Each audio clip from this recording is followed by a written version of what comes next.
Hello, welcome to Locked on Sharks, the premier hockey podcast of your favorite team in the Bay Area. And on today's episode, we explore if the Sharks should trade up with the Devils pick, packaged with their own second round pick, and how far up can they go? So, all that and more on today's episode of Locked on Sharks. You're Locked on Sharks, your daily podcast on the San Jose Sharks. Part of the Locked On Podcast Network, your team every day.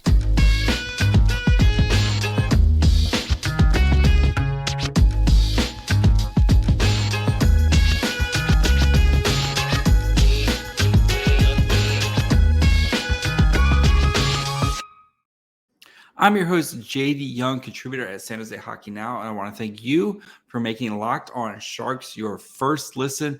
Proudly a part of the Locked On Network, where we cover your team every day. Of course, you can find us wherever you listen to podcasts and watch this on YouTube as well. And today we're going to be digging into the idea of trading up with the with the Devils pick and the Sharks second round pick. Kind of look at the history of teams that have traded up. Just looking at, pure draft picks getting traded, how far up that usually gets you, and kind of a range of where the Sharks could go and teams that they should be kind of calling to see if they want to try to move up in this year's NHL draft. But before we get into all of that, I do want to let you guys know that today's episode is brought to you guys by Gametime. Download the Gametime app, create an account, and use code LOCKEDONNHL for $20 off your first purchase. So this is a question a lot of people have been asking, right? Should the Sharks trade up? You have pick number 4. You're probably going to get Carlson, Michkov, or Will Smith. It's kind of the betting odds right now of one of those guys is going to be your guy at 4. And then what if someone starts to slip? Or what if what if Alex Sandin Pellikka, starts to kind of maybe slip and you feel like he could be a blue chip player on the blue line that the Sharks desperately need? Or what if, maybe one of the guys who's projected to be in the top 10 starts to slide a little bit, and you feel like you could add 2 big pieces to the draft, to your prospect pool. So what I did is I looked at, so we're going to talk about trade value charts and what that kind of is, kind of look at recent trades were just picks, right? Draft day trades where it was just picks. Went from 2022 all the way back to 2018 to look at every trade where there was a trade of picks to kind of see how each team did. Spoiler: the Sharks did really, really well last year when they traded back with Arizona. So let's get into it. Definitely a good slides day on YouTube, but if you're listening, got you covered as well. So trade value chart, what this basically is, these actually go back, if you're a fan of football, Jimmy Johnson kind of created this in the NFL, where basically the first pick in the draft is given a number, a value. I think he chose like 3,000 is worth 3,000 points or whatever. And it goes all the way to the last pick of the draft, where the first pick is of course worth the most, and it exponentially kind of gets worse until it kind of curves off and they become, more or less about the same value type of situation. So Sound of Hockey made I like theirs. There's plenty of them out there. I like theirs because they pick the number 1 pick is worth 1,000 points, and it's kind of easy to go from there, right? So if the number 1 pick is worth 1,000 points, and then the very, very last pick in the draft is worth 0.1 point. So basically you'd have to trade like 1,224,000 picks, or whatever. I think that's whatever, 100,000. I don't know. We have traded a bajillion of them to get the first overall pick, but it kind of gives you a nice value. It gives every pick a monetary value. For example, the Sharks have the 4th pick. That's worth 531.65 points. So you can see the drop off, right? This doesn't include who's getting picked, et cetera, et cetera.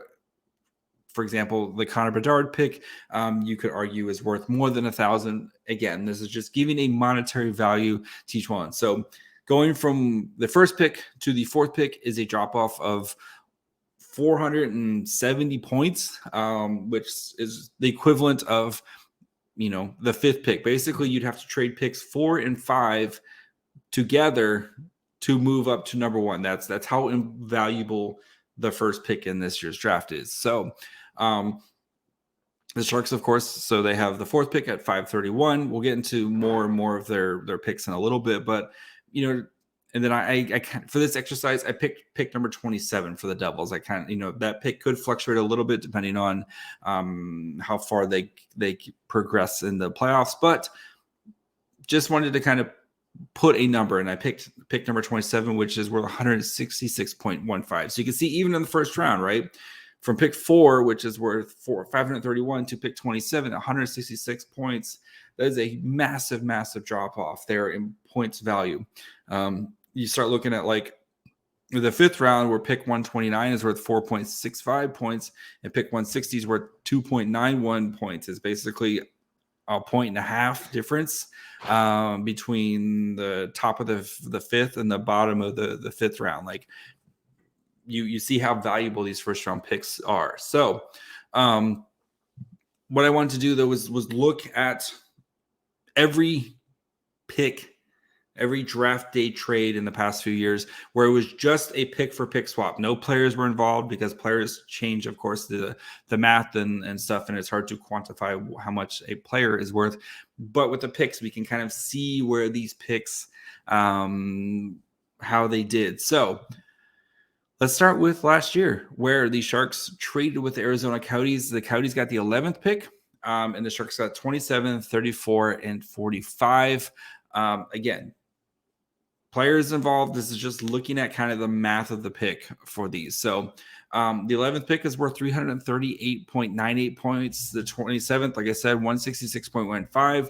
The 34th, 121.36. The 45th, 75.12, for a total of 362.63 points. So in moving back from 11 to 27, so that's 16 spots that the Sharks moved, Mike Grier got a 23.65 points.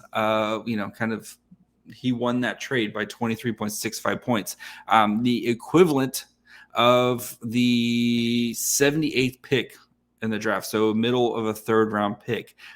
That's basically what Mike Grier got back in this trade, is that the equivalency of a middle of the 3rd round pick from moving back 16 spots. So Mike Grier did really well. That doesn't include how these guys are playing. That's just looking at the value of the picks. Now, if you look at how the guys are playing, Connor Geekie had a great year last year, but I think right now I'd rather have Philip Beested than Connor Geekie. And that doesn't include Cam Lund or Matthias Havlid as well, who are both very as well promising players. But if you want Geekie, that's cool. Like, I think Beested had a better year than Connor Geekie did last season. A little hard to compare, but especially since Phil Beested played in a men's league the entire season. And then plus you're getting Cam Lund and Matthias Havlid as well. So the Sharks did well in that trade, but you can kind of see the value, right, of moving up cost the Coyotes the equivalence of an extra, 3rd round pick. With all, they basically lost the value of a 3rd round pick to move up that much. So before we continue, look at some of the other trades from the past couple of years and how the GMs did for those. Do need to take a quick break. Talk to you guys about our friends over at Indeed. You guys know, building a team is tough. There's no I in team, but there is one in Indeed, and that's the hiring platform you need to build your team. When you're hiring, you need Indeed. Indeed's the hiring platform where you can attract, interview, and hire all in one place. Instead of spending hours on multiple job sites searching for candidates with the right skills, Indeed's a powerful hiring platform that can help you do it all. They've streamlined their hiring with powerful tools that match you to candidates. That's the hard part. It's finding people who are matches for your jobs. So they make it easy, and the best thing about it is they only charge you when for applicants that are actually matches to your job. So, with them, they invite candidates to come. You're 3 times more likely to get someone to apply when you actually invite them instead of them just searching. And Indeed does that for you. Indeed, unbelievably powerful hiring platform, delivering 4 times more hires than all other job sites combined, according to TalentNest 2019. So join more than 3 million businesses worldwide that use Indeed to hire great talent fast. So right now, make it super easy. You're going to get a $75 job sponsored credit to upgrade your job post at Indeed.com when you /locked on. Offer good for a limited time. Claim your $75 credit now at Indeed.com/locked on. Indeed.com/locked on. Terms and conditions apply. Need to hire? You need Indeed. And thank you guys for making Locked On Sharks your first listen. If you want to become an everydayer, all you got to do is just come back tomorrow. Check us out. We have a draft profile with our friend Ben Jordan. We talk about Oliver Bonk, a defenseman from London Knights, and why he feels just like hitting a nice, solid, double. You're getting on base when you draft Oliver Bonk. So especially if the Sharks if they don't trade up and they use their second round pick on Oliver Bonk, probably going to feel pretty good about where their draft is heading. So make sure you guys are following along Twitter or following along wherever you get podcasts. And of course, you can watch on YouTube as well. All right, let us dive back into recent trades. So 2021, the Dallas Stars traded back with the Detroit Red Wings. The Red Wings moved up from the 23rd to the 15th pick. 15th pick is worth 284.29 points. Dallas got the 23rd, the 48th, and 138th pick, basically equivalent of 269.07. So Stevie Yzerman does it again. So won that trade by a little bit where they drafted Sebastian Cossa. Dallas did get Wyatt Johnson. So, we'll see how that goes. But again, you kind of start to see what is costing to move up. So that was a 2nd round pick and a 5th round pick for Detroit to move up 8 spots there. The 2021 draft, the Minnesota Wild moved up. They moved up from 22 to 20. So 2 spots. That 20th pick, I should say, my bad, on the is worth 227.56 points. The 22nd pick is worth 208.05. 90th pick, 16.60 for a total of 224.68. So really, really close for the trades. Oilers minus 2.88. That's the equivalent of a beginning. That's the first pick of the 6th round, basically, is the value they lost there in that trade. But again, pretty close. The 2020 draft, the Flames did some tidy bit of business, if you remember. So they originally had the 19th pick. They traded back with the Rangers to 22, and they picked up a 3rd round pick along the way. So that 19th pick is worth 237.96. The total from the Flames package ended up being 236.01. So pretty close, within 2 points. That is, again, the equivalent of mid 6th round pick right there to move that they lost in value. They also, in that same draft, moved from pick 22 that they just acquired from the Rangers back to 24. And they also got another 3rd round pick in there. So that 22nd pick, again, we're 208.05. Their total from the picks 24 and pick 80 to 12.24. So they got 419 worth of value, which is basically a top of the 5th round, top 10 pick in the 5th round right there. So Flames moving back, gathered some more assets. They moved back a total of 5 picks, and then they got, multiple other picks on top of it as well. So tidy bit of business, as they like to say. In 2019, Arizona again moves up. They move up from 14 to 11. The 11th pick was worth 338.98. Arizona, and picking at number 11, just something about it. The Flyers moved back. They got the 14th pick, And the 45th pick, which is a second round pick, again, Arizona trading that 45th pick. That is deja vu. They got so the Flyers got 372.25 points. So again, the Arizona overpaying to move up those 3 spots, giving up a mid second round pick, and the Flyers moving back again 3 spots and still getting Cam York out of it. So Coyotes, if you want, they're a team that can be very aggressive and they don't care what they're spending to move up. And lastly, the 2018 draft. So the Blues, they moved from they moved up to get the 25th pick, which was worth 181.8 points. And the Maple Leafs moved back 4 spots to the 29th, and they grab a 3rd round pick, that total value 176.64. So about 5 points difference right there.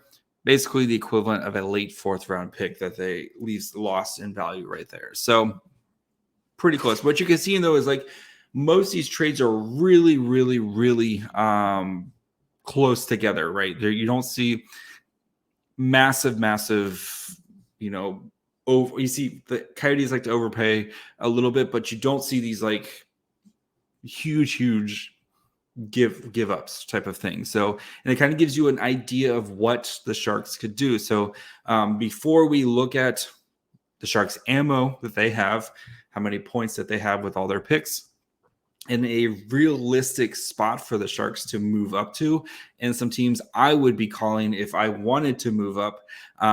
Again, depending on if you have a guy circled that you really want, just some teams that I would be looking at who might be looking to replenish their draft stock. So just a couple teams there that I would be calling. But before we do that, do want to take a quick break, talk to you guys about our friends over at Gametime.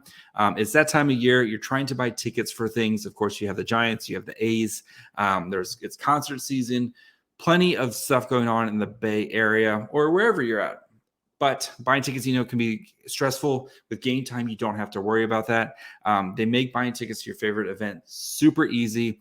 2 clicks and you're ready to go. They also have killer deals on last-minute tickets. And the best price guaranteed, so you can stop stressing over tickets and start getting hyped for the fun you'll have. Easy to just go on their app, search for tickets, see where you're going to sit. Right, there's no worse feeling than buying tickets. You get there and then you realize your seats suck. Worst feeling in the world that you spent a bunch of money or you could have been like, oh, if I spent a little bit more, I could have gotten way better seats. So Gametime is the place for last minute deals too. So if you don't like to plan and you're like, hey, let's just go to a Giants game tonight. Boom. They've got exclusive flash deals on tickets for football, basketball, baseball, concerts, comedy, theater, and more. And they always make sure you have the best price. If you find tickets that are in the same section and row for less, they'll give you a credit of 110% of the difference. So snag the tickets without the stress with Gametime. Download the Gametime app, create an account, and use code LOCKEDONNHL for $20 off your first purchase. Terms apply. Again, create an account and redeem code LOCKEDONNHL for $20 off. Download Gametime today. Last minute tickets, lowest price guaranteed. And again, tomorrow, Oliver Bonk. Friday, I have a really fun show planned with Sam McGilligan and Tony Ferrari, where they're both going to make their case. Tony's going to make the case for drafting Leo Carlson. Sam's going to make the case for drafting Michkov. So I know that is what is on the brain right now for Sharks fans. So plenty of awesome stuff coming this week at Locked On Sharks. Make sure you guys are following along wherever you get podcasts. And of course, you can watch on YouTube as well. All right, so let us finish up looking back at, looking now ahead of what the Sharks could do with their draft capital at hand. So you have the 4th pick, like I said, worth 531, 27th pick, worth 166.15. The 36th pick worth 111.03. Then they don't draft again until the 96th pick, which again, that is the Hurricanes pick, the end of the 3rd round. So you can see going from the top of the 2nd to the end of the 3rd, that value right there is just absolutely gone of what they would have been, drafted. Now you're kind of just taking some darts right there. So they have the 100th pick, the 1/7, which is worth 12.14 points. 117th worth 6.87. 130th worth 4.53. 132nd worth 4.31. 164th 273. 196 132. 203rd pick 101, and the 206th pick worth 88. Altogether, their draft capital heading into the draft right now. Before, again, that's trying to estimate where the Hurricanes and the Devils picks are. It's 856 points, 0.88. So again, they could put that in perspective. They could package up the entire draft, offer it to the Chicago Blackhawks for the number 1 pick, and that still wouldn't be enough value for the to get that first overall pick. And that's not even counting for the fact that it's actually Connor Bedard. So just that first overall pick is worth a lot right there. So if you wanted to package the 27th pick and the 36th pick, that would give you 277.18 points. So equivalent of right around the 15th pick, which is 284.29 points. So the 15th pick is Nashville. That's who's picking 15. So what I would do if I was Mike Grier and I really, really, really wanted to try to trade up, the first team that I would call is the Pittsburgh Penguins. So they have the 14th pick in this year's draft. They currently don't have a GM. Tough situation there. Currently don't have a GM, but of course, they're going to have a GM. They don't have a second round pick. They don't have their own third round pick. And they don't have a fourth round pick. So this is a team that is in a tough spot when it comes to draft capital this year. They do have a third round pick that is the Devils pick. So you're looking at a late third round pick at this point. Pretty much similar to that, what's probably going to be close to the 96th pick, right? You're looking at a super late pick. So they just don't have a lot of ammo. And I know this team is aging and they're still in their cup. They're still a cup contender with Crosby and Malkin, going to be there at least for the next 3 years. They're still trying to win stuff, but their prospect pool is not good, is a polite way. And that's what happens when you're trying to win championships, right? You're trading draft picks to try to add guys, all that fun stuff. We saw it with the Sharks, and they're paying the price, and that price is going to have to come here soon for the Penguins. So they would be the first team I would call. If you want to move up, going from a second, late first, early second, up to 14, that feels about right. Again, the value for 14 is at 297. For that, again, the Sharks 284. So if you need to throw in another, late round pick to kind of even out, fine. The Sharks have 1,000 late round picks in this draft. And that's why you get those picks, is so it gives you leeway and leverage to do other things, right? So if you packaged up, again, when the Sharks have, right, that, well, what was the difference there? So about 10 points or whatever, the difference between what the second and third, the first and the second pick from the Sharks, you need about another 10 points. So cool. Throw in your, you can throw in pick 100, which is a fourth round pick. And that the Penguins technically make out a little bit in that trade. You could throw in pick 170. You could throw in a fourth round pick and kind of make things, kind of even out right there. So the Scott or the Jacob Magna pick, throw that one in from the Kraken, whatever it is. So, but that's what you're kind of looking at, right? Is doing, that's who I would look at first. And guys in that range, so round 14, you're looking at guys like Matthew Wood, maybe Ryan Leonard falls a little bit, who knows, right? You're looking at some, Gabe Perreault, who we just did a draft profile on, earlier this week. So if you're my everydayers, you're checking out every day. Chris Peters came on and talked about Gabe Perreault and what a ridiculous scoring machine he is right now. Like, those are the type of guys that you're looking at. If you want, you're maybe not the first defenseman off the board, but if you want the second defenseman, you're probably in a pretty good spot right there to pick the second defenseman. So Chris Peters has the Penguins taking Gabe Perreault at number 14, right? And then he has Alexandre Pellica at number 15, Braden Yeager at 16. Like, you have some options there. If you want to try to like knock out the draft, there's some good. That's what I keep saying about this draft, right? There's some amazing players in this draft. So the other team I would call. So we talked about the Penguins. I would talk about the Winnipeg Jets. Now, this would be a little bit of the Sharks would be overpaying a little bit, and sometimes that's just the price of business to go up to number 19. So that pick is worth $237.96. So maybe you get something back from the Jets to try to kind of even it out a little bit. Maybe it's the Jets do have 2 fifth rounders, maybe something like that.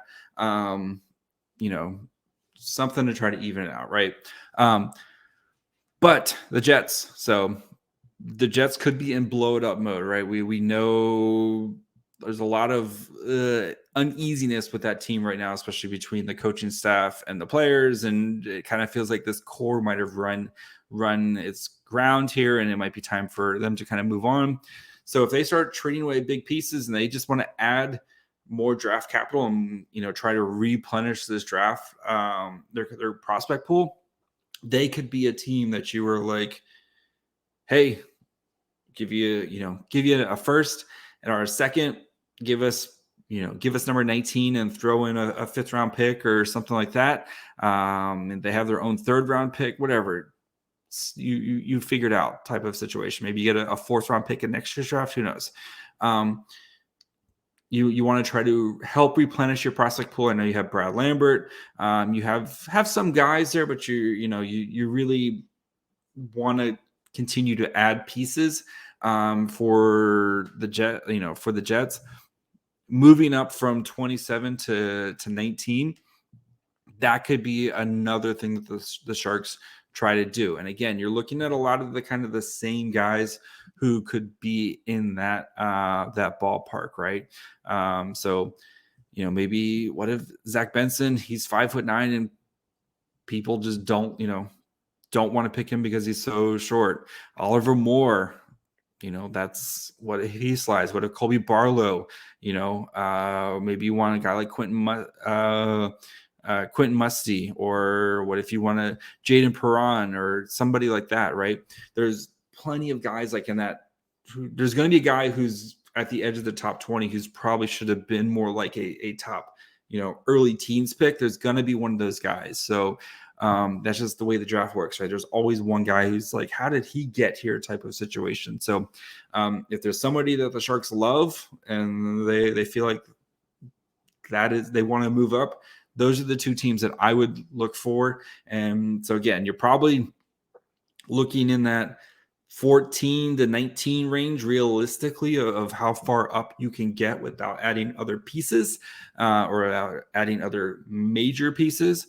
But that's where you can get. So we'll see. I think if a guy slides, then you make the move. But I think in this draft, I would personally sit pat and don't trade back at 4.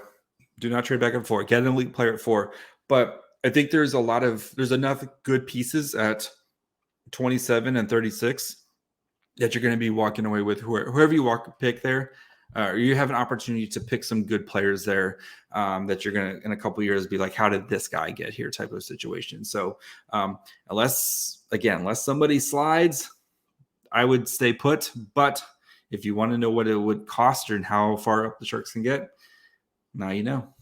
First, Devils pick in their number pick and pick 36 is going to get you right around 15. So those are the two teams I would would target. So that's going to be it for me today. Like I said, we'll be back tomorrow. Another draft profile, Oliver Bonk, which is just a great name, great defensive name.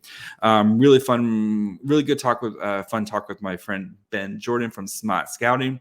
So make sure you guys are following along Twitter, Facebook, Instagram, Locked on Sharks. You can follow me on Twitter. Again, listen wherever you get podcasts. Watch on YouTube. Go check out many of the other amazing Locked On shows that are happening right now, especially the Locked On Bay Area. They're just pumping out great content. And then there's me doing stuff too. So until tomorrow, bye, friends.